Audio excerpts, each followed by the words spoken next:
পবিত্র হজ আদায়ের জন্য তিনটি তরিকা, তিনটি পদ্ধতি। সেই হিসাবে হজ তিন প্রকার: এফরাদ হজ, কেরান হজ, তামাত্তু হজ। যেহেতু তামাত্তু হজটা তিন প্রকার হজের মধ্যে একটু আসান এবং সহজ, কষ্ট কম, তাই আমি পরামর্শ দিয়েছিলাম যারা নিজের হজ করছেন, এই প্রথমবার হজে যাচ্ছেন, তামাত্তু হজ করলে একটু সহজ হবে, আসান হবে। তাই আমি তামাত্তু হজের উপরে আলোচনা করে আসতেছি। তামাত্তু হজ যারা করবে তারা প্রথমে উমরার এহরাম বাঁধবে, মক্কা যাবে, উমরার ফরজ তওয়াফ করবে, সাফা মারওয়ার সাই করবে, তারপরে মাথা মুন্ডাবে, বাস উমরা শেষ। 7ই জিলহজ আবার নতুন করে হজের এহরাম বাঁধবে মক্কা শরীফ যার যার বাসা থেকে। এহরাম বেঁধে 8 তারিখ সকালে চলে যাবে মিনায়। মিনায় সারাদিন সারা রাত্র অবস্থান করবে, 5 ওয়াক্ত নামাজ পড়বে, তালবিয়া পড়বে। মিনায় অবস্থান করাটা 8 তারিখ সুন্নত। 9ই জিলহজ সকালে আবার মিনার থেকে চলে যাবে আরও 6 মাইল পূর্বে আরাফার ময়দানে। গতকালকে আমি আরাফার ময়দানে আপনাদেরকে পৌঁছেছিলাম আলোচনার জগতে। আজকে আরাফা সম্পর্কে বিস্তারিত আলোচনা করার নেক এরাদা করেছি, যদি আল্লাহ তৌফিক দান করেন। ওয়াকুফে আরাফা, আরাফার ময়দানে অবস্থান করা, থাকা হজের মৌলিক 3 ফরজের সবচাইতে গুরুত্বপূর্ণ ফরজ।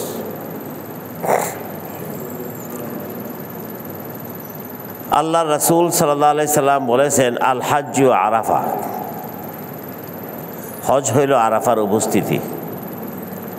এই 2 শব্দের ছোট্ট হাদিসটির প্রভাব পড়ছে সারা পৃথিবীতে উম্মতের ওপর। সারা পৃথিবীর মুসলমানরা যে যেখানেই থাকুক, যে দেশে বাস করুক, 9ই জিলহজকে বলে আজকে হজের দিন। অথচ হজ 8 তারিখ থেকে 13 তারিখ পর্যন্ত, এই 6 দিনের নির্দিষ্ট 6-3-9টা আমলের নাম হইল হজ। আল্লাহ রাসূল যে বলে গেছেন 1500 বছর পূর্বে, আল হাজ্জু আরাফা, হজ হইল আরাফার উপস্থিতি। এই জন্য 9ই জিলহজকে সারা পৃথিবী আজকে হজ, আজকে হজের দিন। আসলে হজের সবচেয়ে গুরুত্বপূর্ণ রুকন হইল ওকুফে আরাফা। ওকুফ মানে অবস্থান করা, থাকা। ওকুফে আরাফা, আরাফার ময়দানে অবস্থান করা 3 ফরজের দ্বিতীয় ফরজ।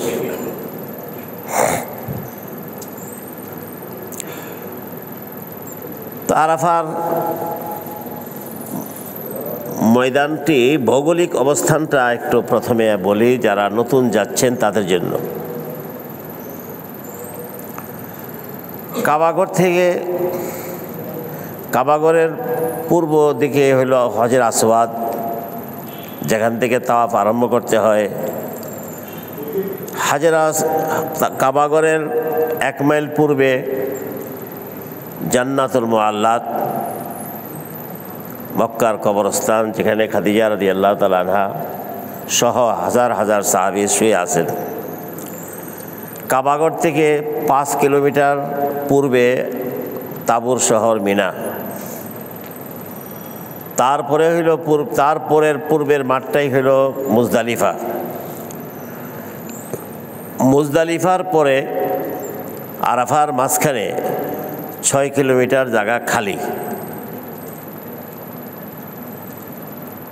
তারপরে হইল আরাফার ময়দানের অবস্থান। কাবাগর থেকে 9 মাইল পূর্বে আরাফার ময়দান। সবাই যেন পূর্বে পূর্বে, আমাদের বাংলাদেশটাও কাবাগরের পূর্বে।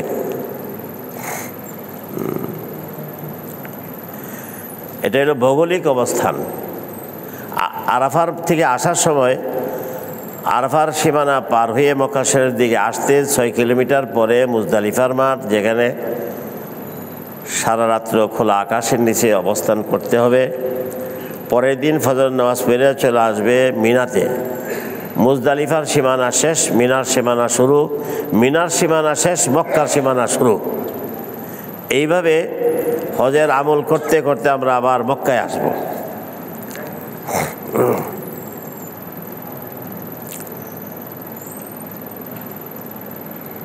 আরাফার ময়দানের ঐতিহাসিক দুইটি ঘটনা। আজ থেকে প্রায় আনুমানিক ৭,০০০ বছর পূর্বে এই মাঠে একজন লোক ৯ তারিখে আসছিলেন। তিনি হলেন ইব্রাহিম খলিলুল্লাহ আলাইহিস সালাম। তারিখ একটাই, ৯ জিলহজ, মাঠও একটাই।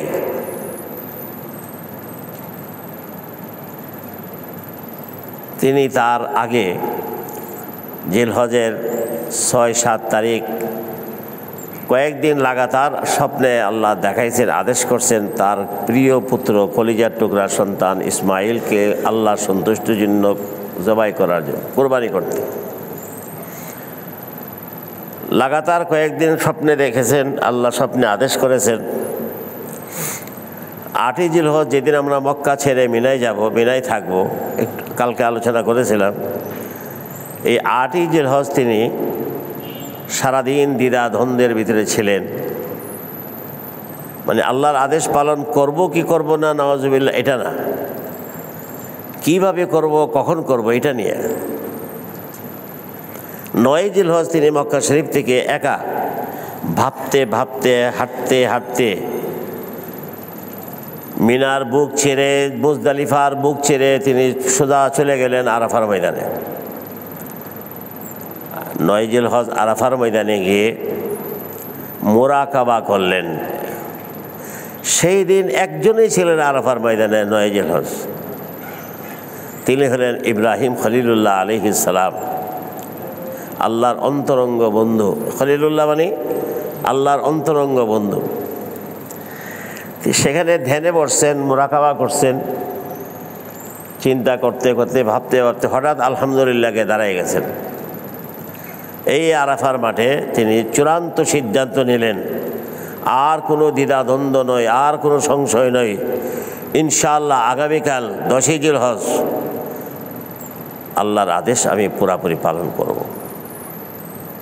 এই চূড়ান্ত সিদ্ধান্ত নিয়ে তারপরে আসছেন মক্কা শরীফ। ছেলের সাথে আলোচনা করলেন। ছেলের বয়স 7-8 বছর। ছেলে কি বললেন, ছেলে বাপ কি বললেন, এগুলো সব কোরআন শরীফে আছে 23 পারায়। এই বাচ্চা ছেলের কথা আল্লাহ কোরআন শরীফে নকল করছে। এটা লম্বা ঘটনা, এটা বললে আর আরাফার মাঠের আলোচনা আছে, শেষ করা যাবে না।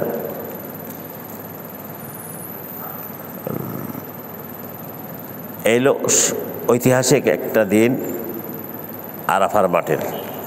আজ থেকে ১৫০০ বছর পূর্বে আরেকটি ঘটনা ঘটছে। সেটা হলো আখিরি নবী, সর্বশেষ এবং সর্বশ্রেষ্ঠ নবী, আমাদের সকলের প্রিয় নবী মুহাম্মদ সাল্লাল্লাহু আলাইহি সাল্লাম ১০০ লক্ষ সাহাবাদেরকে নিয়ে এই আরাফার মাঠে ৯ জিলহজ উপস্থিত হয়েছিলেন।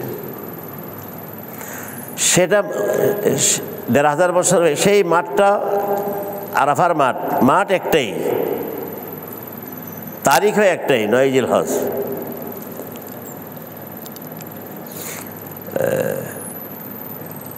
এই মাঠের আরেকটি বৈশিষ্ট্য হইল, আরাফার মাঠের মাঝখানে একটা ছোট্ট টিলার মতো পাহাড়, এটাকে জাবালে রহমত বলে, রহমতের পাহাড়। এই পাহাড়ের পাদদেশে দাঁড়িয়ে ১০০ লক্ষ সাহাবী সামনে ছিলেন।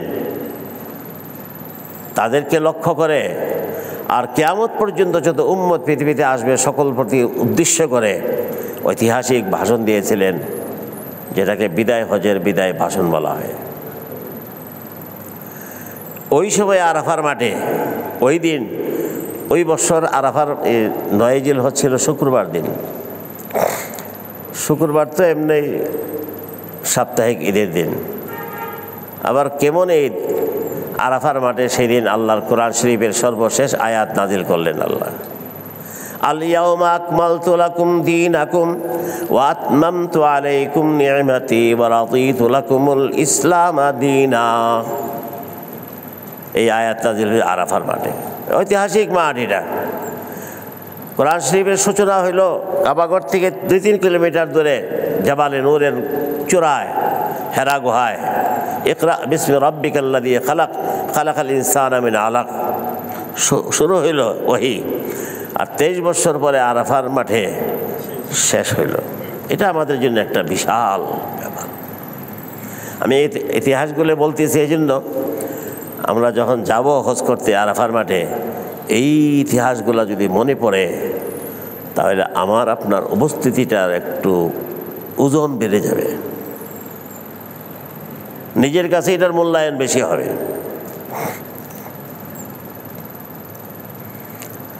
তো আরাফার মাঠে 9 জিলহজ আরশে আজিম থেকে লোহে মাহফুজ থেকে আল্লাহ পাক কি বললেন, কি পাঠাইলেন? আল ইয়াউম, আজকের এই মহান দিনে, পবিত্র দিনে, আকমালতু লাকুম দীনাকুম, তোমাদের দিনকে আমি কমপ্লিট করে দিলাম, পরিপূর্ণ করে দিলাম। দিন মানে কি এটা একটু বুঝে নেই। দিন মানে আল্লাহ কর্তৃক প্রেরিত, আল্লাহর পছন্দনীয় নির্বাচিত আশরাফুল মখলুকাতের জন্য একটি পূর্ণাঙ্গ জীবন ব্যবস্থার নাম হইল দিন। তোমাদের দিনকে, পূর্ণাঙ্গ জীবন ব্যবস্থাটাকে পরিপূর্ণ করে দিলাম। ওয়া আতমামতু আলাইকুম নি'মাতি, আর আমার নিয়ামত যা যা দেওয়ার ছিল সব আমি পুরাপুরি দিয়ে দিয়েছি। ওয়া রাদিতু লাকুমুল ইসলাম দীনা, পূর্ণাঙ্গ জীবন ব্যবস্থা হিসাবে ইসলামকে তোমাদেরকে দিতে পেয়ে আমি সন্তুষ্ট।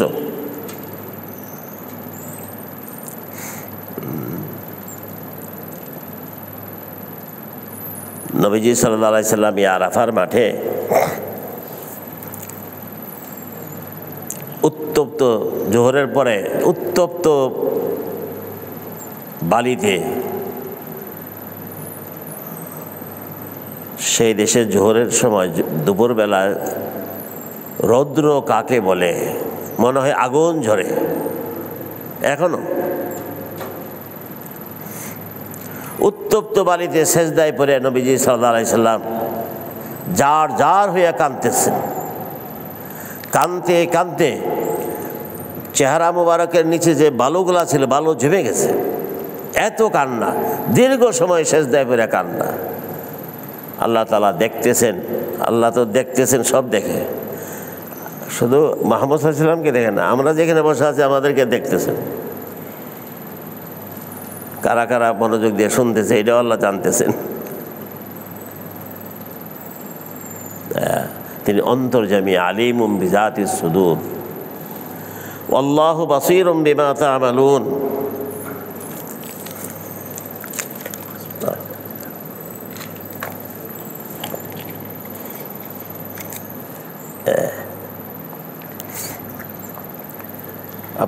আমরা যারা কোরআন শরীফ তেলাওয়াত করে দেখেন, কোরআন শরীফের জায়গা জায়গায় আয়াতের শেষে আল্লাহু বাসীরুম বিমা তা'মালুন, হে পৃথিবীর মানুষ, 24 ঘন্টা তোমরা কে কি করতেছো না করতেছো আমি সব দেখি।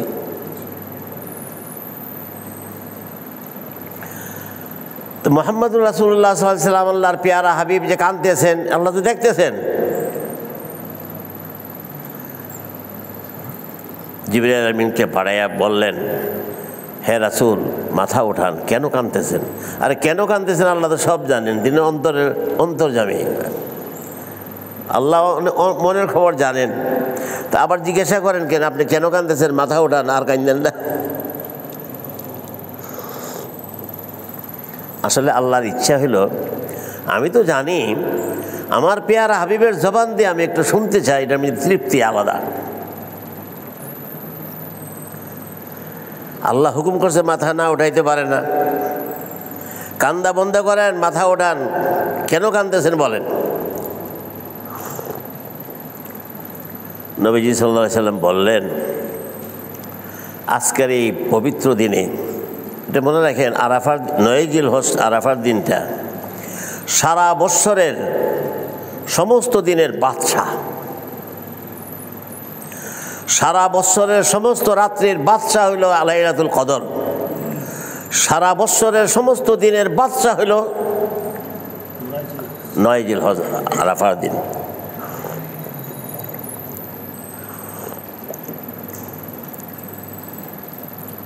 আল্লাহকে বলতেছেন, আমার নবুয়তের রাডার মেশিন দিয়ে আমি দেখতেছি। কেন কান্দে বলতেছেন? আজকে আপনার দয়া, মায়ার, রহমতের, করুণার এবং ক্ষমার যত দরজা জানালা আছে আপনি সব দিক খুলে বসে দিয়েছেন। আল্লাহকে বলেন, শুধু ওই বছরে না, প্রতি বছরে 9 জিলহজ আরাফাতে যারা উপস্থিত হয়েছেন তাদেরকে ক্ষমা করার জন্য, দয়া করার জন্য আল্লাহ সমস্ত রহমত, দয়া, মায়ার, ক্ষমার দরজা জানালা সব খুলে দিয়ে বসে থাকেন। ক্ষমা চাইতে দেরি আছে, পাইতে দেরি নেই।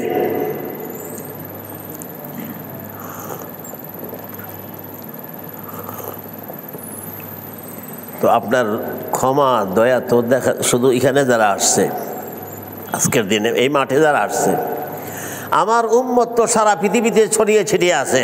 সবাই তো আরাফার মাঠে আজকে আসতে পারে নাই। এখানে যারা আসছে তারা তো ক্ষমা পাইল সবাই, মানে আমার উম্মত যে বাকি রইল, এরা আজকে আসতে পারে নাই, তারার যে এখন ক্ষমা হইল না, এই জন্য আমি তাদের জন্য আমি কাঁদতেছি।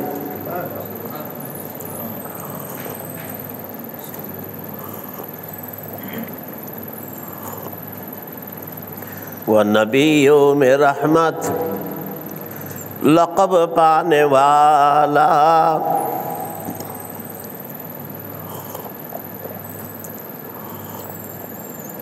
নবীদের মধ্যে তিনি রহমাতুল্লিল আলামিন লকবটা পাইছেন। দয়া কাকে বলে? আল্লাহর জবাবে কি বলতেছেন? আচ্ছা যান, এই মাঠে না শুধু সারা পৃথিবীর আপনার সমস্ত উম্মতকে মাফ করে দিলাম, বাকি সত্য হইল আপনার উম্মতের মধ্যে যারা জালেম এরা সারা সবাইকে মাফ করে দিলাম। আল্লাহর এই কথা শুনে সান্ত্বনা পাইলেন, কিন্তু পুরা সান্ত্বনা পাইলেন না। কেন?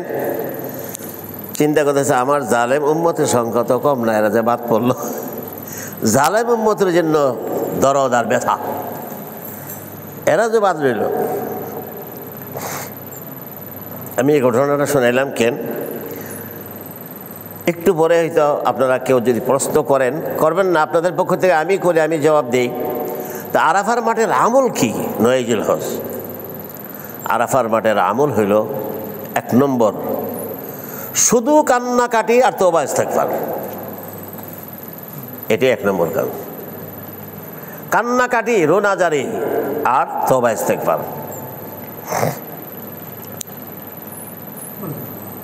এই জন্য নবী সেজদায় পড়া, উত্তপ্ত বালিতে সেজদায় পড়া দীর্ঘ সময় তিনি কাঁদছেন। আমার নিজের চোখে দেখা মুহাম্মদ সাল্লাল্লাহু আলাইহি সাল্লামের একজন উম্মতকে আমি দেখেছি। এই উম্মতের নাম শুনছেন, মুরব্বীরা হয়তো দেখতে পারে, এখানে যারা বয়স বেশি। বাংলাদেশের একজন শ্রেষ্ঠ ওলি হাফিজি হুজুর রহমতুল্লাহ, নাম শুনছেন আপনারা, আমার উস্তাদ হাফিজি হুজুরকে দেখে তিনি 52 বার হজ করেছেন জীবনে। হাফিজি হুজুরকে দেখছি এই উত্তপ্ত বালিতে জোহরের পরে সেজদায় পড়ে তিনি কাঁদতেছেন। ওনার সাথে প্রফেসর মরহুম হামিদুর রহমান সাহেব, আরও বহুত ওনার ভক্তবৃন্দ, তারাও সেজদায় গেছে। আমি দূরের দিকে তামসা দেখি, কেউ কেউ এই উত্তপ্ত রোদ্রে গরমে 5 মিনিট পরে সেজদার দিকে উঠে গেছেন, কেউ 10 মিনিট পরে উঠে গেছেন, কেউ 15 মিনিট পরে উঠে গেছেন। আর হাফিজি হুজুর কান্তি আছেন, যার সেজদায় পরে কাঁদতেছেন। ওই যে নবীজি সাল্লাল্লাহু আলাইহি ওয়াসাল্লাম এখানে কাঁদছেন। আজকে কান্নার দিন, কান্নার দিবস আজকে।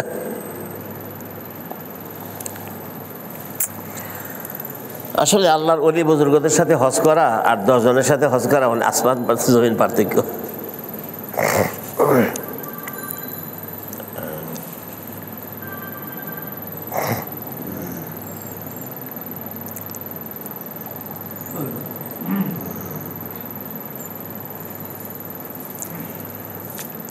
আল্লাহ যদি তৌফিক দেন, এবছর যদি আপনারা আল্লাহ এই আরাফার মাঠে 9 জিলহজ উপস্থিত হওয়ার যদি আল্লাহ তৌফিক দেন, আমরাও এই কথাগুলি স্মরণ রাখব। জোহর থেকে নিয়ে সূর্যাস্ত পর্যন্ত 4-5 ঘন্টা কান্নাকাটি, রোনাজারি আর তওবা ইস্তেগফারের ভিতরেই সময়টা কাটাই। এটি আমল। এখন আসেন আরাফার ওকুফে আরাফা। ওকুফ আরবি শব্দ। ওকুফ মানে অবস্থান করা, থাকা।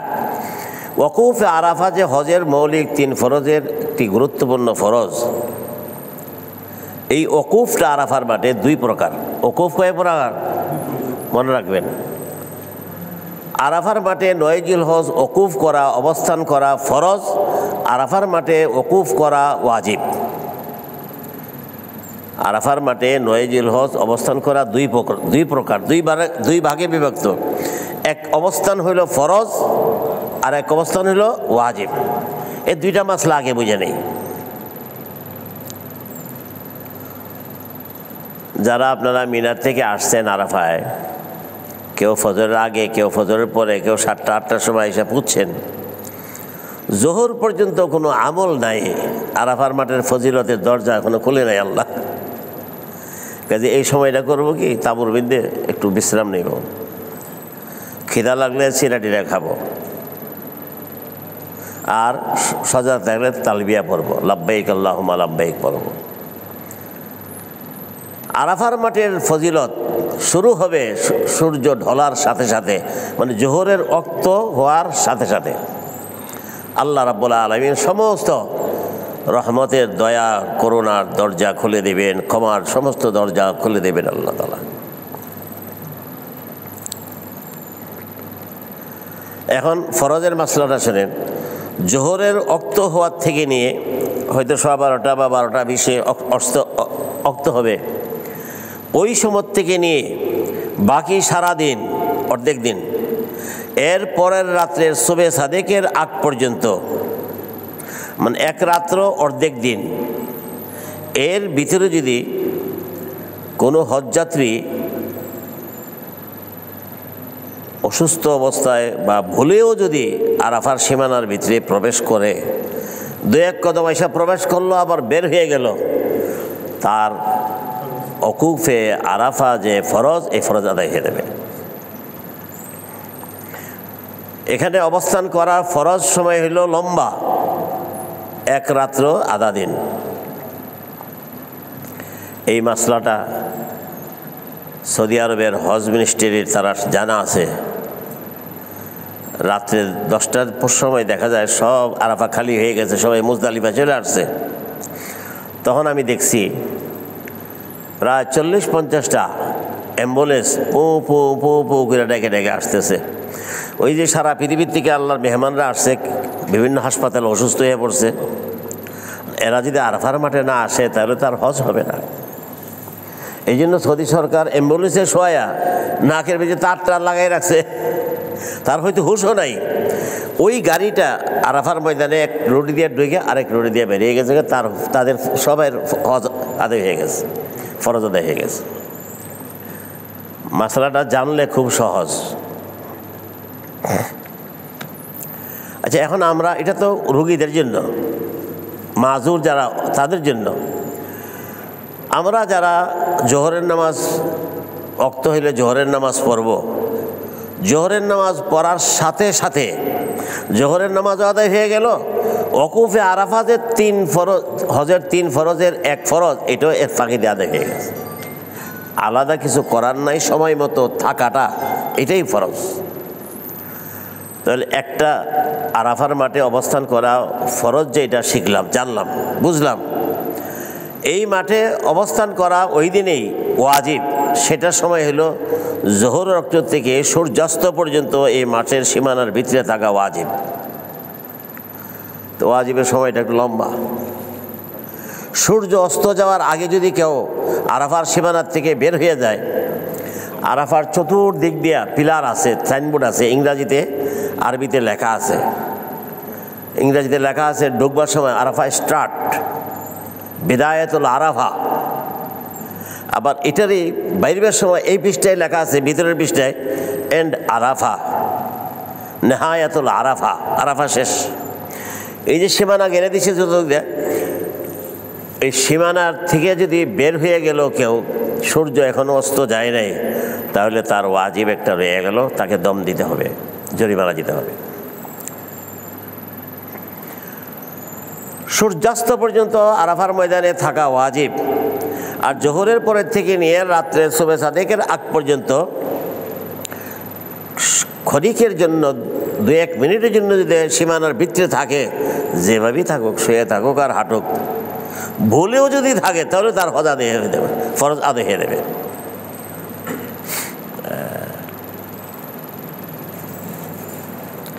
আশা করি ওকুফে আরাফা যে 2 প্রকার, একটা ফরজ ওকুফ আর একটা ওয়াজিব, দুইটাই আমাদের বুঝে আসছে। আর সূর্য অস্ত যাওয়ার আগে চালাকি করে যদি কেউ, যে সূর্য ডুবলেই তো এই 30-40 লক্ষ লোক একসাথে রওনা দেবে মুজদালিফায়, প্রচণ্ড ধাক্কাধাক্কি হবে, ভিড় হবে, আমি একটু আগে যাই, চালাকি করে যদি যায়। আসলে পুলিশের দায়িত্ব দেয় না, দেখছি পুলিশে ব্রেকেট দিয়ে রাখে, সূর্য ডুবলে তাকে রাখতে। তো কথার কথা বলছে মাসলাটা জানার জন্য। যদি কেউ চালাকি করে বের হয়ে গেল, সূর্য এখানে ডুবে নাই, একটু বাকি আছে, তাহলে তাকে দম দিতে হবে, সে ওয়াজিব তরক করছে। দম দেওয়া মানে জরিমানা, জরিমানা এবং কাফারা, ক্ষতিপূরণ। বেশি না, এবছর শুনছি একটা দুম্বা খাসির দাম নিতেছে 26,000 টাকা বাংলাদেশ। 26,000 টাকা দিতেই হবে।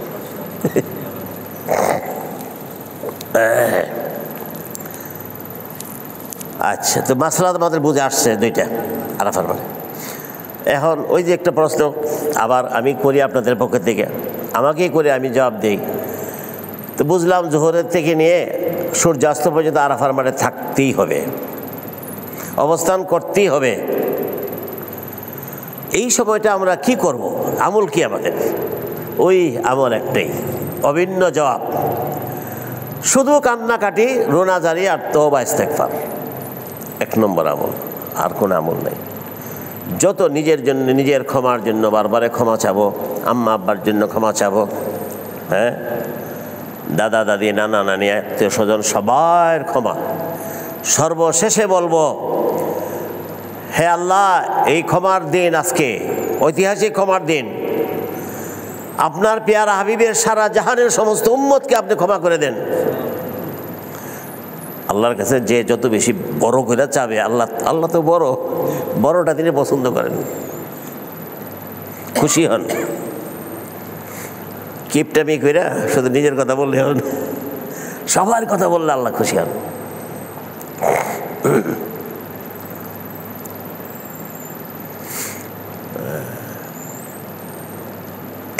আপনারা তো কানবেন, দোয়া করবেন, আল্লাহ তৌফিক দিলে ইনশাল্লাহ। এই কথাগুলি যারা না শিখে আরাফার মাঠে যায়, আমি যে কথাগুলি বলতেছি, না জেনে যায়, বড় দুঃখ লাগে আর কি, আফসোস লাগে। এই মহামূল্যবান এই জোহরের রক্ত থেকে নেওয়া সূর্যাস্ত পর্যন্ত 4-5 ঘন্টা সময়, আমার আপনার গোটা জিন্দেগির, গোটা দুনিয়ার জীবনের দুর্লভ সময়। এই সময়টা আর পাওয়া যাবে না।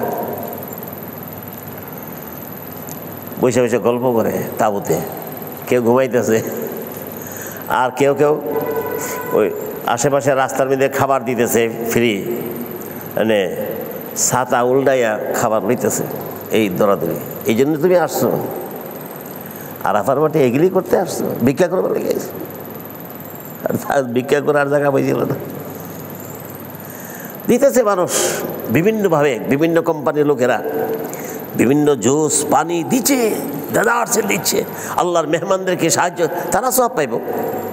কিন্তু এইগুলির পিছনে, সংগ্রহের পিছনে পড়ে দেওয়াটা চরম বোকামি, অজ্ঞতা, আর কি বলব। তো বলছিলাম একটা কথা বলি আপনাদেরকে, কাঁদতেছেন আর বলতেছেন আল্লাহর কাছে, দোয়া করতেছেন। নামাজের পরে প্রত্যেক তাবুতে সম্মিলিত একটা দোয়া হয়, কোনো না কোনো একজন আলিমের নেতৃত্বে একটা। ওই দোয়ার মধ্যে আধা ঘন্টা 40 মিনিট কান্নার রোল পড়ে যায়, সবাই মিলে কান্দে। এই দোয়াটা, সম্মিলিত দোয়াটা শেষ হওয়ার পরে কেউ 2 তাবুর মাঝখানে দাঁড়ায় কাঁদতেছে, কেউ ওই হাফিজ হুজুরের মতো সেজদায় পড়ে কাঁদতেছে, আশেপাশে যদি একটু টিলা টালা পাহাড় থাকে, কেউ পাহাড়ের উপরে বসে বসে কাঁদতেছে। মহিলারা তাঁবুর কোনায় বসে বসে কাঁদতেছে। যে যত বেশি চোখের পানি ফেলে আসতে পারবে তার হজটা তত বেশি সফল হবে। যে যত বেশি চোখের পানি এখানে ফেলে আসতে পারবে সে তত বেশি আল্লাহর নৈকট্য লাভ করবে। আমি একটা দোয়া, একটা আবেদনের কথা আপনাদেরকে শেখাই দিই, যদি মনে থাকে। দোয়া করতেছেন আর ক্ষমা চাইতেছেন, বলতেছেন, বারবার বলতে হবে। চোখে দিয়ে পানি পড়তেছে, এক পর্যায়ে আল্লাহকে বলবেন দাবি করে আল্লাহর কাছে। ছোট বাচ্চারা সব দাবি বাপের কাছে করে, মার আঁচল দেরা দাবি আদায় করে। দিদি না ছেলে কান্না শুরু করে, কান্না শুরু করলেই মা দিয়ে দেয়। যদি কোনো মা কান্নার পরে দেয় না, তখন দাদি নানি মুরব্বীরা বকায় দেয়। হ্যাঁ, এইভাবেই বাচ্চাটা কাঁদতেছে, তোরে তো পাষাণ হৃদয় দেশ না কেন, মানে সুপারিশ চলে তার আবদার পুরা করার জন্য। ঠিক না কথাটা? আমরা আমাদের আল্লাহ আমাদের আরো আপন মানে কি, আম্মা আব্বা সন্তানকে যেরকম মায়া মমতা করে যার নজির পৃথিবীতে নাই, আমাকে আপনাকে আমাদের আল্লাহ মার চেয়ে কোটি কোটি গুণ বেশি আদর করে। কাজে ছোট বাচ্চারা যেমন মার কাছে সব দাবি আদায় করে সারে কান্না, আমরাও দাবি আদায় করার জায়গায় একটা রাব্বুল আলামিন। একটা দোয়া শিখাই দিই আপনাদেরকে, কান্দে কান্দে হঠাৎ বলবেন কি, রাব্বুল আলামিন আপনার জাতের কসম খায়া বলতেছে, আল্লাহর বলবেন, জাত মানে সত্তা, আপনার জাতের কসম খায়া বলতেছে আমি এখানে আসি নাই। আল্লাহকে বলবেন আমি এখানে কি করে আসি? এটা তো পবিত্র মাত, মুহাম্মদ সাল্লাল্লাহু আলাইহি ওয়াসাল্লাম এখানে আসছিলেন, সাহাবায়ে কেরাম এখানে আসছিলেন, তারা আপনার প্রিয় পবিত্র জীবন তাদের। আম্মা জান আয়েশা সিদ্দিকা রাদিয়াল্লাহু তাআলা আনহা আসছিলেন, তারা আসতে পারে। আমি তো একটা পাপী, আমি এই পবিত্র মাঠে পবিত্র দিনে আমি কি করে আসি? কসম খোদার আমি আসি নাই, তুমি আমাকে আনছো।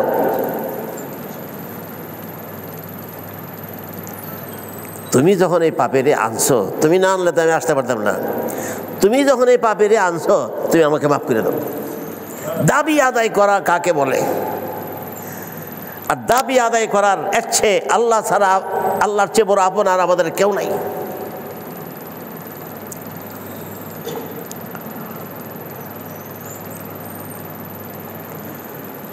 এক হাদিসে আছে, এই হাদিসটা আমি শিখেছি, শুনেছি সর্বপ্রথম হাফিজ হুজুর রহমতুল্লাহ আলাইহির কাছে। হাফিজ হুজুরের কাছ থেকে হাদিসটা আমি প্রথম শিখছি, প্রথম শুনছি।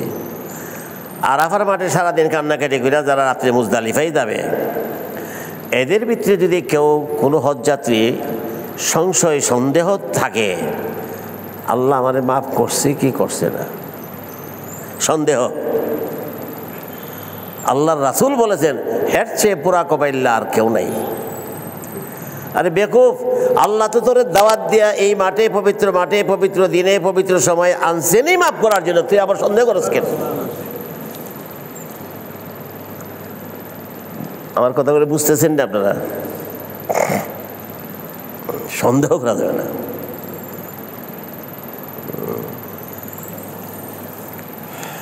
আচ্ছা, আর একটা আমল আছে, কথা শেষ করে যেতেছি আরাফার মাঠে।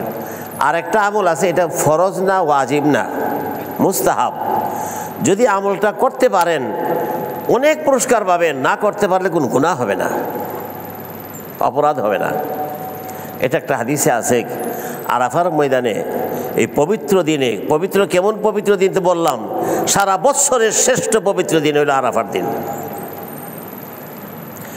এই পবিত্র দিনে পবিত্র মাঠে পবিত্র সময় কোনটা? জোহর থেকে সূর্যাস্ত পর্যন্ত। কেউ যদি একটা আমল করে, 3 তসবিহ পড়ে 300 বার, 100 বার 100 বার করে, এটা ইনশাল্লাহ আপনারা ইচ্ছা করলে পারবেন সবাই। এক তসবিহ কুল হুয়াল্লাহ সূরা ইখলাস 100 বার, আর এক তসবিহ পড়বেন তৃতীয় কালিমাটা লা ইলাহা ইল্লাল্লাহু ওয়াহদাহু লা শারীকা লাহু লাহুল মুলকু ওয়া লাহুল হামদু ওয়া হুয়া আলা কুল্লি শাইইন কাদির। আশা করি এটা অনেকে পারেন। লা ইলাহা ইল্লাল্লাহু ওয়াহদাহু লা শারীকা লাহু লাহুল মুলকু ওয়া লাহুল হামদু ওয়া হুয়া আলা কুল্লি শাইইন কাদির। এটা 100 বার। কয়শো বার হইল? আর একটা তাসবিহ বলেন আর 100 বার। দুরূদ ইব্রাহিমি 100 বার। দুরূদ ইব্রাহিমের 2টা অংশ আছে, 2টা পার্ট আছে, এটা আমরা সবাই বুঝতে আছে আমাদের। তো দুরূদ ইব্রাহিমে 100 বার, 2টা পার্ট মিলে 1 বার। একটু শর্ত আছে আরাফার মাঠে এই আমল শেষে দুরূদ ইব্রাহিমে 100 বার আরাফার মাঠে পড়ার জন্য একটা শর্ত আছে। শর্ত হইল দুরূদ ইব্রাহিমের দোনো অংশের দোনোটা পাঠের শেষে 2টা শব্দ যোগ করতে হবে, বাড়াইতে হবে।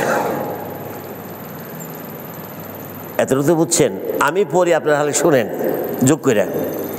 আল্লাহুম্মা সাল্লি আলা মুহাম্মাদ ওয়া আলা আলি মুহাম্মাদ কামা সাল্লাইতা আলা ইব্রাহিম ওয়া আলা আলি ইব্রাহিম ইন্নাকা হামিদুম মাজিদ ওয়া আলাইনা মাআহুম। ওয়া আলাইনা একটা শব্দ আর মাআহুম আর একটা শব্দ যোগ করলাম। আল্লাহুম্মা বারিক আলা মুহাম্মাদ ওয়া আলা আলি মুহাম্মাদ কামা বারাকতা আলা ইব্রাহিম ওয়া আলা আলি ইব্রাহিম ইন্নাকা হামিদুম মাজিদ ওয়া আলাইনা মাআহুম। একবার হইল? কবার হইল? এমন 100 বার। হ্যাঁ, ওয়া আলাইনা মাআহুম। আচ্ছা, এই 2টা শব্দর যোগ করার ফলাফলটাকে একটু মর্মার্থটা বলি, তাহলে আপনারা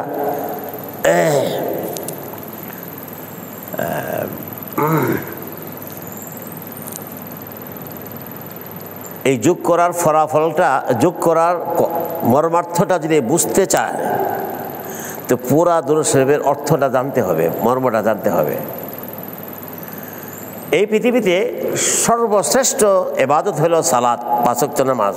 এটা আমরা সব মুসলমানরা বিশ্বাস করি। নামাজের উপরে কোনো ইবাদত নাই, এটা তো সবাই জানি। এই 5 ওয়াক্ত সালাত ইবাদত আমরা পাইলাম কার মাধ্যমে? মুহাম্মদ সাল্লাল্লাহু আলাইহি ওয়াসাল্লাম। তিনি উর্দু জগতে 7 আসমান পাড়ি দিয়া ইন্দা সিদরাতুল মুনতাহা আরও উর্দু জগতে গিয়ে, যেই জগতে জিবরাইল আমিন যাওয়ার বিশা নাই, কোনো নবী রসুলের যাওয়ার বিশা নাই, এমন এক জগতে আল্লাহ পাক দাওয়াত দিয়ে নিয়ে গেছেন আমাদের পেয়ারা নবী মুহাম্মদ সাল্লাল্লাহু আলাইহি ওয়াসাল্লামকে। সেখান থেকে উম্মতের জন্য এই উপহারটা নিয়ে আসছেন 5 ওয়াক্ত সালাত, ঠিক না? তো 5 ওয়াক্ত সালাত আদায় করা মানে কি জানেন? নেই। একটু পরে আমরা এশার নামাজ পড়ব, আমরা বলব এশার নামাজ পড়ব মানে বিশ্ব জগতের মালিক বাদশার সাথে আমরা সাক্ষাৎ করব। নামাজ পড়ার 2টা অর্থ সবসময় দিলে রাখবেন, শিখিয়ে দিতেছি। আমি এখন নামাজ আদায় করব, সালাত আদায় করব, বিশ্ব জগতের মালিক আর বাদশা যিনি মালিকের নাজ, সমগ্র মানব জাতির বাদশা, তার সাথে একটু সাক্ষাৎ করব। আমি এখন নামাজ পড়ব মানে হইল সর্বশক্তিমান আল্লাহ রাব্বুল আলামিনের সাথে কিছু সময় কথোপকথন, কথা বলব। নামাজের শুরু থেকে শেষ পর্যন্ত পুরাটাই আল্লাহর সাথে কথোপকথন। দেখেন, আল্লাহু আকবার কইরা দাঁড়াই তাকবীর তাহরিমা বলে প্রবেশ করি আল্লাহর সাথে কথা শুরু করছি, সুবহানাকা আল্লাহুম্মা ওয়া বিহামদিকা। হে আল্লাহ, সমস্ত প্রশংসা সহ আমি ঘোষণা দিচ্ছি আপনি চিরপবিত্র। কাকে বলছি? এই তো আল্লাহর সাথে কথা শুরু হয়ে গেছে। সব বললে তো আমি আরাফার মাঠ থেকে বিদায় হইতে পারবো না, এই জন্য একটু টাচ করলাম। পুরা নামাজটা আল্লাহর সাথে কথোপকথন। তো রব্বুল আলামিনের সাথে কথোপকথনের সুযোগ, রব্বুল আলামিনের সাথে সাক্ষাৎ করার সুযোগটা পাইলাম তো মুহাম্মদ সাল্লাল্লাহু আলাইহি ওয়াসাল্লামের উসিলায়। এই জন্য নামাজের শেষ প্রান্তে সালামের আগে গিয়ে, সালাম ফিরাইবার আগে আমরা মুহাম্মদ সাল্লাল্লাহু আলাইহি ওয়াসাল্লামের জন্য দোয়া করি। কি দোয়া করি? স্পেশাল দোয়া, আল্লাহুম্মা, হে আল্লাহ, সাল্লি আলা মুহাম্মদ, হযরত মুহাম্মদ সাল্লাল্লাহু আলাইহি সাল্লামের উপর আপনি পরিপূর্ণ রহমত নাজিল করুন। এই করুনের মধ্যে কন্টিনিউসের একটা অর্থ আছে। করুন মানে অনবরত করতে থাকুন। ওয়া আলা আলি মুহাম্মদ, হযরত মুহাম্মদ সাল্লাল্লাহু আলাইহি ওয়াসাল্লামের পবিত্র বংশধরগণের উপর রহমত নাযিল করুন, মানে করতে থাকুন। কামা সাল্লাইতা আলা ইব্রাহিমা, যেমন রহমত নাযিল করেছিলেন হযরত সাইয়্যিদনা ইব্রাহিম আলাইহিস সালামের উপর, ওয়া আলা আলি ইব্রাহিমা, ইব্রাহিম আলাইহিস সালামের বংশধরগণের উপর। ইন্নাকা হামিদুম মাজিদ, যার সাথে কথা বলতেছি তাকে বলতেছি ইন্নাকা হামিদুন, নিঃসন্দেহে আপনি প্রশংসিত, মাজিদ, সর্বোচ্চ সম্মান ও মর্যাদার অধিকারী আপনি। এই না বললাম, মুহাম্মদ সাল্লাল্লাহু আলাইহি ওয়াসাল্লাম দোয়া করলাম না, শেষে আরাফার মাঠে বলবো কি, ওয়া আলাইনা মাহুম, তাদের সাথে আমাদের উপরে ও রহমত নাযিল করুন। কত বড় কথা, মর্মস্পর্শী কথা। তাদের সাথে আমরা আপনার কাছে না বললেও আপনি মুহাম্মদ সাল্লাল্লাহু আলাইহি ওয়াসাল্লাম রহমত নাযিল করতেছেন, করবেন। কোরআন শরীফে আছে ইন্নাল্লাহা ওয়া মালাইকাতাহু ইউসাল্লুনা আলান নবী, আল্লাহ বলছেন। আমরা করলেও, আমরা বললেও, দরখাস্ত করলেও আপনি রহমত নাযিল করবেন, না করলে করবেন। তাদের উপরে তো করবেনই, ওয়া আলাইনা মাহুম, তাদের সাথে আমাদের উপরও রহমত নাযিল করুন। বুঝাইতে পারছি কিনা? আল্লাহুম্মা বারিক আলা মুহাম্মাদ ওয়া আলা আলি মুহাম্মাদ কামা বারাকতা আলা ইব্রাহিম ওয়া আলা আলি ইব্রাহিম ইন্নাকা হামিদুম মাজিদ। হে দয়াময় আল্লাহ, মুহাম্মদ সাল্লাল্লাহু আলাইহি সাল্লামের উপর সর্বপ্রকার যত বরকত আছে সব বরকত নাযিল করুন, সবসময় করুন। ওয়া আলা আলি মুহাম্মাদ, হযরত মুহাম্মদ সাল্লাল্লাহু আলাইহি ওয়াসাল্লামের বংশধরের উপর আপনি বরকত নাযিল করুন। কামা বারাকতা আলা ইব্রাহিমা, যেমন বরকত নাযিল করছিলেন ইব্রাহিম আলাইহিস সালামের উপর, ওয়া আলা আলি ইব্রাহিমা, ইব্রাহিম আলাইহিস সালামের বংশধরগণের উপর। ইন্নাকা হামিদুম মাজিদ, নিঃসন্দেহে আপনি প্রশংসিত, সর্বোচ্চ মর্যাদার অধিকারী আপনি। ওয়া আলাইনা মাহুম, তাদের সাথে আমাদের উপরও বরকত নাযিল করেন। বিষয়টার একটা উপমা দেই। আপনার বাসার সামনে, বাড়ির সামনে পর্যন্ত সুয়েজ খালের মতো বঙ্গোপসাগর দিয়ে একটা খাল কাইটে আনছে আপনার বাড়ির সামনে। তো বঙ্গোপসাগরে যদি যখনই জোয়ার আসবে আপনার বাড়ি পর্যন্ত জোয়ারের ঢেউটা আসবে, আসবে কি না?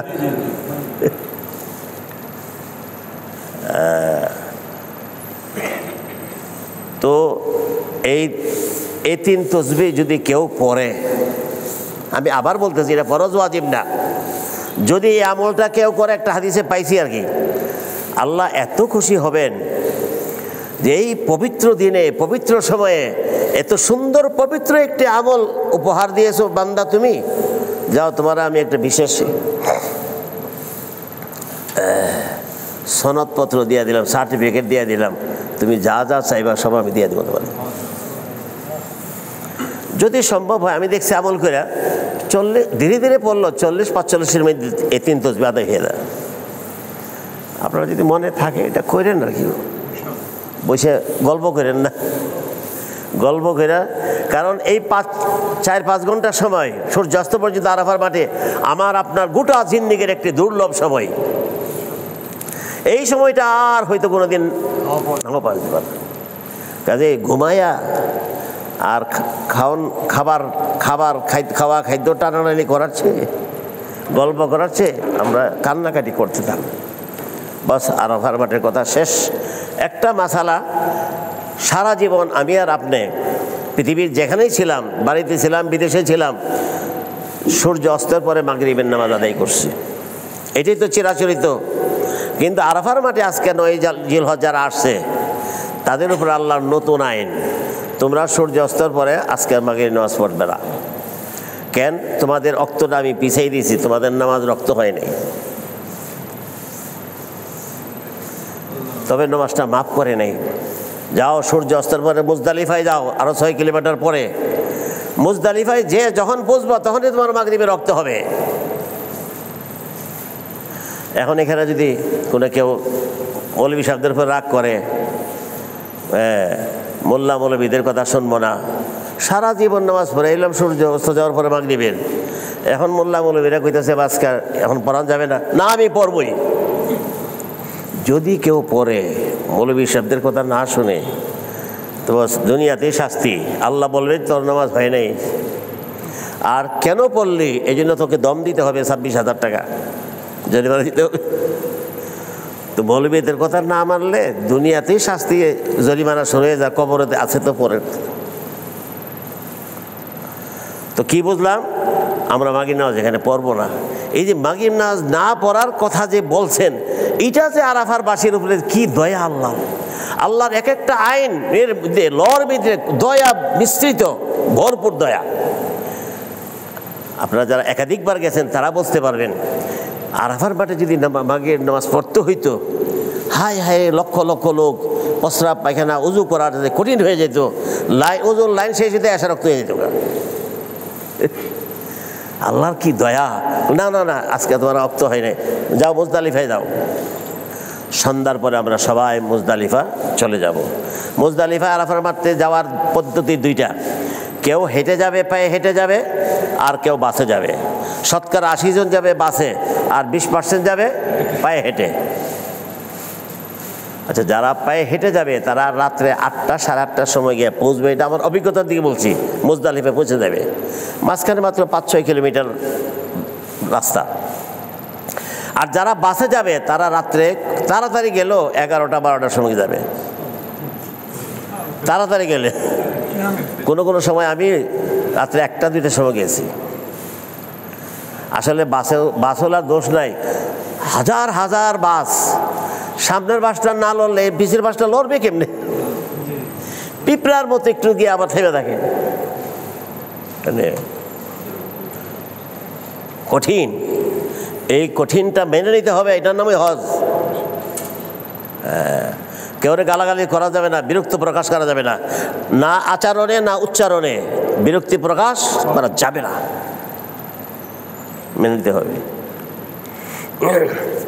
তো আমার পরামর্শ, যারা যুবক জওয়ান আর কোনো মহিলার দায়িত্ব নাই, অসুস্থ বা বৃদ্ধ মানুষের কোনো দায়িত্ব নাই, আপনাদেরকে বলবো আপনারা হাইটা যান। 8টা সাড়ে 8টার সময় গিয়ে পৌঁছবেন। আর সাহাবাই কেরামের সুন্নতটা পালন করলেন, এরা হাইটে গেছে। তখন তো বাস ট্যাক্সি ছিল না 1500 বছর আগে। যারা পয়সা বেশি আছিল এরা উঠে উঠে গেছে, আর বাকি সব হাইটে গেছে। বাকি হাইটা যাওয়ার মধ্যে আমি কয়েকবার গেছি, একটা মজা আছে, তৃপ্তি আলাদা। 2 পাশে 2 পাহাড়, মাঝখান দিয়ে রাস্তা, আর 3টা রাস্তা আছে পায়ে হাঁটার। এইটার গাড়ি ঘোড়া চলা সরকার থেকে নিষেধ, কোনো গাড়ি ঢুকতেই পারবে না, মানুষের ঢল স্রোত। এই পাশে পাহাড়, এই পাশে পাহাড়, মাঝখান দিয়ে রাস্তা। ওই দিকটা 10 তারিখের চাঁদ, আজকে রাত্রে 10 তারিখের চাঁদ। কিন্তু আমি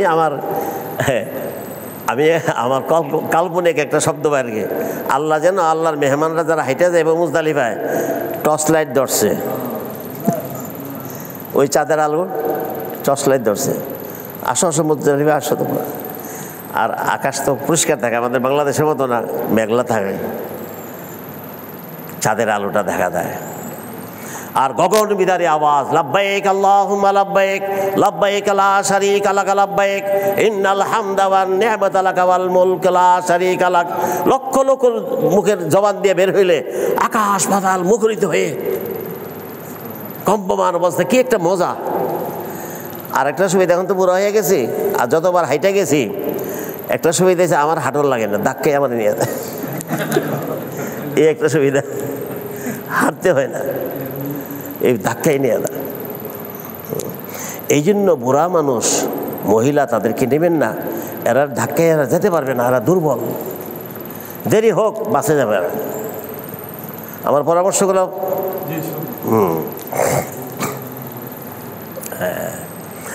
এখন আপনি সাড়ে 8টা হাইটে গেছেন, 8টা সাড়ে 8টা পড়ছেন, আপনার মাগরিব রক্ত হয়েছে। আমার বাস গিয়ে পড়ছে রাত্রে 1টার সময়, আমার এখন মাগরিব রক্ত হয়েছে। যারা এই মাসলাগুলো ভালো জানে না, এরা কয়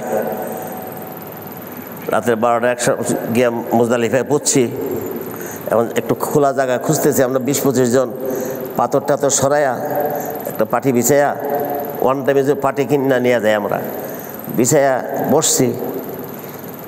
তো বলছি যাদের উজু নাই তারা উজু করে আসেন, ওই যে উজুর জায়গা দেখা দেয়। একজন লোকে আমারে বলে, হুজুর মাসলাটা বেচার জানা নাই, হুজুর মাগরিবের নামাজ তো গেছেই, এশারও তো যাওয়ার পথে, আপনি তো লড়েন সরেন না। গ্যাসের অর্থ বুঝেননি? কাজা, কাজা হয়ে গেছে তার ভাষা আর কি। হুজুর মাগরিব নামাজ তো গেছে গেছে, এসাও তো যাইবার লইছে, আপনাদের লড়েন ছড়েন না। তখন আমি একটু দুষ্টামি করে বলছি আর কি, আপনি কোন মাগরিবের নামাজ কাজা, আমার আল্লাহ কই তাজা, আর আপনি কোন কাজা। উল্টা পাল্টা কথা বললে হবেন, পাইবেন সাজা। আমার আল্লাহ বলছেন যেই মুজদালিফায় পৌঁছবে তখনই তার মাগরিবের রক্ত হবে। আচ্ছা আজান দেন, আজানের পরে বাকি কথাটা বলবো ইনশাআল্লাহ। আরাফার মাঠ থেকে এখন আসতেছে আল্লাহ তাআলা কি বলতেছে? আরাফার মাঠ থেকে তো সবাই মুজদালিফে আসতেছি, এসে গেছি, কেউ হাইটে আসবে, কেউ। আল্লাহ কি বলতেছেন? ফাইদা আফাদতুম মিন আরাফাতিন, আল্লাহ বলেন আরাফার মাঠ থেকে যখন তোমরা আসো, কোথায়? ইনদাল মাশআরিল হারাম। মুজদালিফার মাঠটাকে কোরআনের ভাষায়, আল্লাহর ভাষায় এটার নাম হইল মাশআরুল হারাম, আর ওখানকার স্থানীয় ভাষা এটাকে মুজদালিফা বলে, আর কোরআনের ভাষা এটা হইল মাশআরুল হারাম। ফাইদা আফাদতুম মিন আরাফাতিন ফাযকুরুল্লাহ ইনদাল মাশআরিল হারাম। তোমরা যখন আরাফাত থেকে যখন মাশআরিল হারাম মানে মুজদালিফা এসে পৌঁছো, এখানে এসে আল্লাহকে স্মরণ করো। ফাযকুরুল্লাহ, আল্লাহকে স্মরণ করো মানে মাগরিব আর এশার নামাজ পড়ো। কোরআনের তাফসীর বুঝতে হবে, শুধু তরজমা দেখলে হবে না।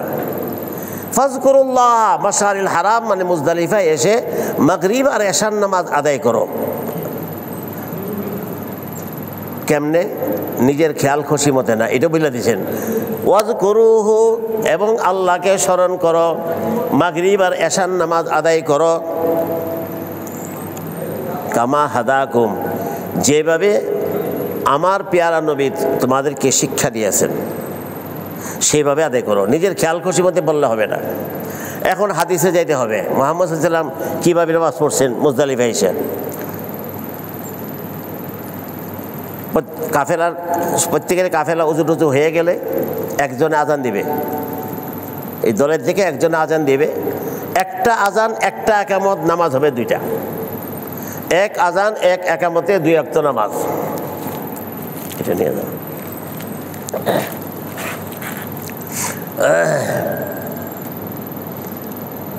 তো কীভাবে মুহাম্মদ সাল্লাল্লাহু আলাইহি ওয়াসাল্লাম কীভাবে পড়ছেন, আমরা কীভাবে পড়বো এটা আল্লাহ বলে দিয়েছে, এইভাবে পড়ো।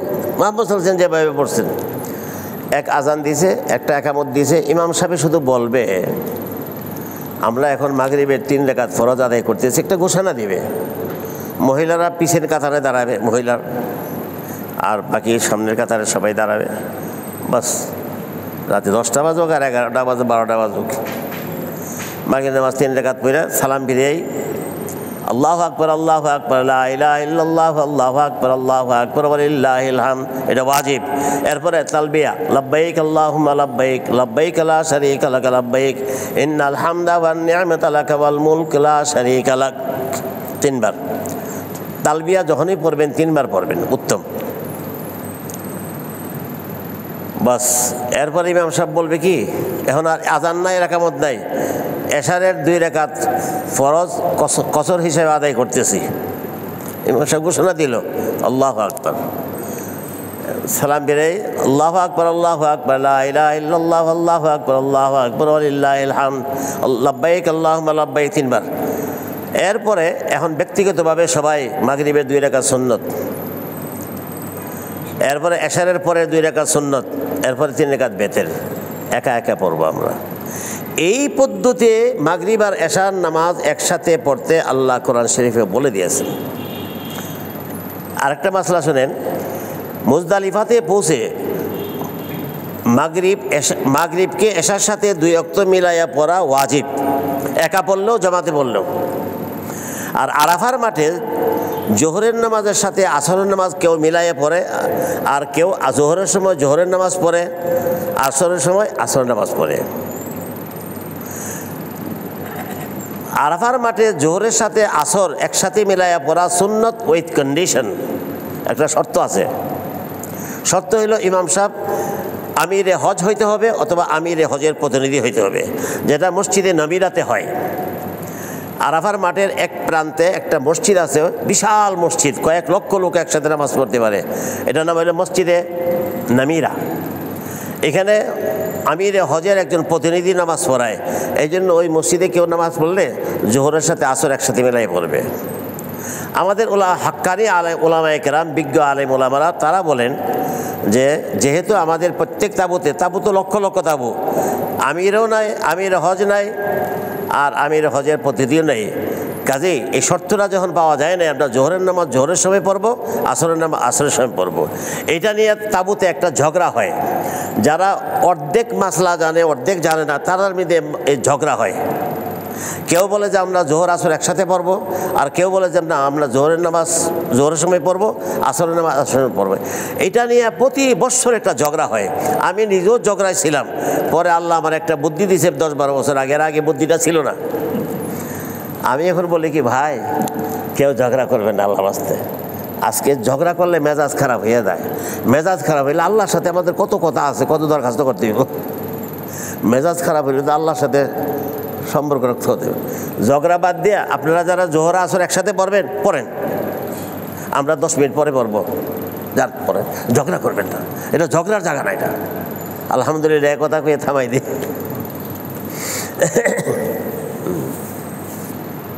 আচ্ছা, আরেকটা আরাফার মাঠে একটা ভুল করে মানুষে, মুস্তাহাব এটাকে মনে করে ফরজ ওয়াজিব। ওকুফে আরাফা তো শুরু হয় জোহর ওয়াক্ত থেকে, তো 10টা-11টার সময় অনেকে গোসল করে, গোসলখানা কিন্তু নাই, এহরামের কাপড় পরা আছে, বাইরেই পাইপ দিয়ে পানি দিতেছে আর গোসল করতেছে। শুনছে আরাফার মাঠে ওকুফের আগে গোসল করা মুস্তাহাব, শুনছে আর কি।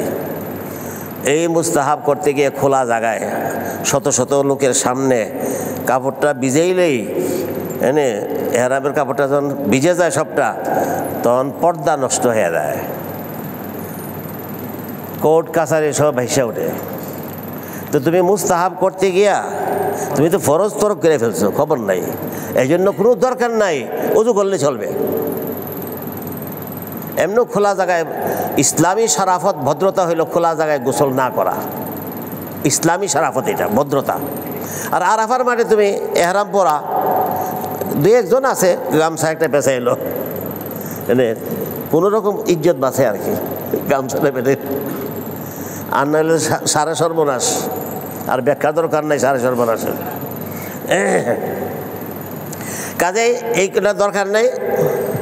এটা কিরকম জানে, কোন মাহফিলে কোন মৌলানা সাহেব নাকি ওয়াজ করছিলেন আর কি, গুরুত্ব দিয়ে পাগড়ি বান্ধার সুন্নত খুব ফজিলত, এত ফজিলত বয়ান করছে, সাথে সাথে লঙ্গিটা খুললা পাগড়ি বেঁধে নিস।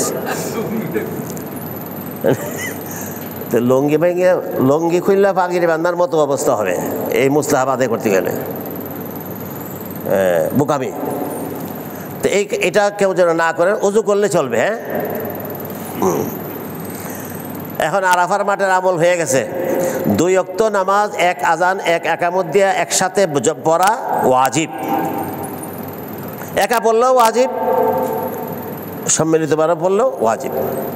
বস আরাফার মাঠের একটা কাজ শেষ, একটা আমল শেষ হয়ে গেল। এখন কি করবেন? এখন ওই খোলা আকাশের নিচেই একটু কায়ত হয়ে, ঘুম আসুক বা না আসুক, শোবেন। কেন শোবেন? একটা ঘটনা বললে আপনারা বুঝবেন ব্যাখ্যাটা। হাফিজ হুজুর রহমতুল্লাহ আলাই মাগরিবের এশার নামাজ পড়ে মুজদালিফার মাঠে শুয়ে পড়ছেন। তো ওনার সাথে সবসময় 20-25 জন আলেম যান। আলেমরা হুজুর বুড়া মানুষ, মনে হয় মাথা চক্কর টক্কর দিল নাকি, চিন্তায়, হুজুরের চিন্তা গোল হয়ে পড়ছে। হুজুর কোনো খারাপ লাগতেছে নাকি? বুড়া হাসে আর কয় কি, মুস্কি হাসে আর কয় না না না খারাপ লাগে না, আলহামদুলিল্লাহ আমি ভালো আছি। হুজুর যে শুয়ে পড়লেন, হাদিসে পাইছি নবীজি সাল্লাল্লাহু আলাইহি সাল্লাম মুজদালিফায় মাগরিব আর এশার নামাজের পরে একটু শুইছিলেন, আমি নবীজি সাল্লামের একটু নকল করলাম। আর আল্লাহ রাসূল বলে দিয়েছেন একটা হাদিস শব্দকে, খুযু আন্নী মানাসিকাকুম, হে উম্মত আমার কাছ থেকে তোমরা শিখো কিভাবে হজ করতে হয়। এই আলেমদের সাথে হজ করলে এই সুবিধা। নবীজি সাল্লাম কোন জায়গায় কি করছেন, ঘুম আসুক বা না, আমার নবী একটু শুইছেন আমি একটু শুনবো, নকল করা। মুহাম্মদ সাল্লাল্লাহু আলাইহি ওয়াসাল্লামের যে যত বেশি নকল করবে আল্লাহর তত বেশি সে প্রিয় হবে। কেন? কোরআন শরীফের আয়াত, মাইয়ুতির রাসূল ফাকাদ আতা আল্লাহ। মাইয়ুতির রাসূল, যে রসুলের অনুসরণ করলো আল্লাহ কোন ফাকাদ আতা আল্লাহ, সে আমি আল্লাহর অনুসরণ করব। আচ্ছা, সারা রাত্র মুজদালিফা থেকে চলে যাচ্ছি, সারা রাত্র অবস্থান করা খোলা আকাশের নিচে সুন্নত। আর শেষ রাত্রে ফজরের রক্ত হইলে সুবে সাদিকের পরে মুজদালিফার মাঠে 1-2 মিনিটের জন্য অবস্থান করা অল্প ক্ষণিকের জন্য ওয়াজিব, ওই 6 ওয়াজিবের এক ওয়াজিব। তো সারা রাজ্যে রইলাম, এটা তো সুন্নত, এটা ওয়াজিব না। কেউ যদি ফজরের রক্ত হইলে আরাফা মুজদালিফার মাঠে যদি ফজর নামাজটা পড়ে ফেলে, ফজরের নামাজও আদায় হইল আর 6 ওয়াজিবের এক ওয়াজিবও আদায় হয়ে গেল। বাস ফজর নামাজ পড়া যার যার আশেপাশে থেকে আমরা 70টা কঙ্কর পাথর, ছোট ছোট পাথর, সিমের বিচির মতো ছোট ছোট পাথর সংগ্রহ করব। বোতলের মধ্যে রাখা যায়, পলিথিনের মধ্যে রাখা যায়, এটা সংগ্রহ করব। বাস মুজদালিফা শেষ, খুব সংক্ষেপে চলে গেছে। বাস 10 তারিখে এসে গেছে, মিনায় চলে যাব। এখন মিনায় আমাদের কতগুলি কাজ আছে, কালকে বলবো ইনশাল্লাহ। কোথায় না নিয়ে গেলাম মিনায় আপনাদেরকে। মোটামুটি শেষ মুজদালিফার কথা। আল্লাহ তাআলা আমাদেরকে বুঝে শুনে সহিভাবে হজ আদায় করার তৌফিক দান করুক, আমিন। ওয়া আখিরু দাওয়ানা আলহামদুলিল্লাহি রাব্বিল আলামিন। আমি পিছিয়ে বসি কার